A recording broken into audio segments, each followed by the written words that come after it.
This episode of Techno Buffalo is brought to you by Dollar Shave Club. What's going on, guys? I'm Mark Linseng from Techno Buffalo, and today we'll be taking a quick look at the LG G3 and the Samsung Galaxy S5 and see how the cameras on both these devices compare, and we'll be seeing some low light shots, ease of use, and see the performance on these two bad boys, and we're going to see who wins.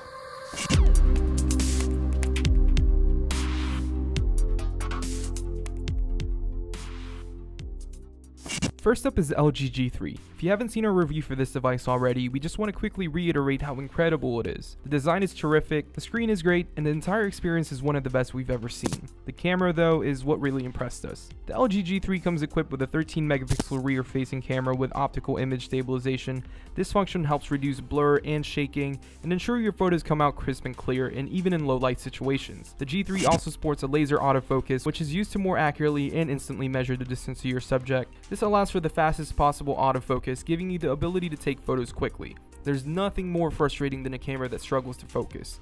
The G3 has no issues whatsoever.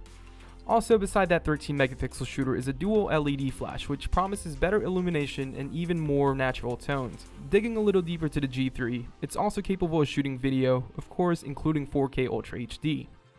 The Galaxy S5, on the other hand, sports a slightly bigger 16 megapixel sensor along with a single LED flash. Samsung doesn't include OIS, though the company does provide digital stabilization, which uses software enhancement to provide shake-free video and crisper images. It can film in 4K too, which is where the digital stabilization really comes in handy. Samsung also promised a faster autofocus along with a real-time HDR processing, selective focus that allows you to blur the background, and a more improved interface. But where the S5 really shines is in the feature department. There's a ton of options and customizations, including best photo, best face, eraser, drama shot, and many more. Basically anything you can think of was included, so we give Samsung credit for offering such a robust experience filled with plenty of cool features. Despite all those features, the Galaxy S5's user interface is actually fairly intuitive and pretty easy to navigate. The G3's camera app isn't all that bad either. It has a great interface, it's very simplistic, it reminds me a bit of the stock Google camera app, but with a bit more of LG skin over it. All the menus and settings are pretty easy to swipe through too. All the necessary settings and shooting modes are just a click away. It doesn't come with quite as many shooting modes and options as the S5, but it's still very impressive, and the simplicity of it all might make the overall experience less daunting. On paper, the Galaxy S5 seems like the better camera, but we've learned in the past a higher megapixel count doesn't always equal superior quality. Just look at the iPhone 5s's 8 megapixel camera as an example. More megapixels stuffed onto a smaller sensor can often result in grainier pictures and poor low light performances. It's often a fine line when a company bumps up the megapixel count. The G3 has a sensor size of 8.4mm, while the Galaxy S5 is slightly bigger at 9.7mm, but size doesn't always matter. The G3 packs a slightly smaller megapixel count on a smaller sensor, giving it about the same low light performance as the Galaxy S5. And in real world testing, it seems that the G3's OIS really helps in low light situations. The camera can shoot in a slower shutter speed and a lower ISO to give it a nicer and cleaner look. Low light shots on the Galaxy S5 seems to have more noise on the image, and the color reproduction doesn't seem to match what we naturally see in person or produced by the G3. When it comes to different lighting conditions, like out in broad daylight, the Galaxy S5 is up to par, if not better than the G3. I find that some of the shots seems to be much sharper, while colors are more vivid and there's not too much contrast, compared to the G3's super contrasty images. The auto-white balance on these two cameras are completely different too. Both the G3 and the Galaxy S5 can vary in different lighting conditions. Sometimes the G3's camera tends to showcase a much more warmer tone, while the Galaxy S5 has a bit cooler look to it, and vice versa. Let's take a quick break from this video and thank our friends at Dollar Shave Club.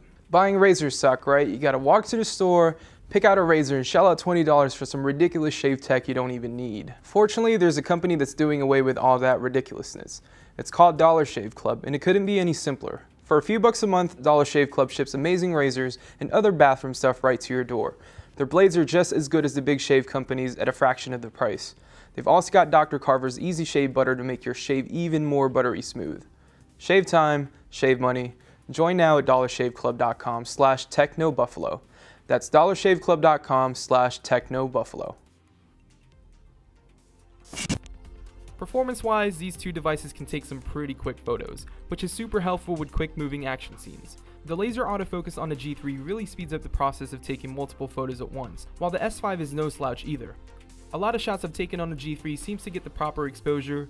It's not too overexposed and not too underexposed, while the Galaxy S5 on the other hand seems to be overexposing some shots, and the images tend to get a bit washed out. Though in broad daylight, they're both great. When it comes to video, both devices are pretty much identical. They can both film in 4K Ultra HD and slow motion 720p video, but I find that the G3 once again dominates in this section thanks to its OIS. There's less camera shakes and the jello effect isn't so noticeable. The mic on both these devices are pretty good too.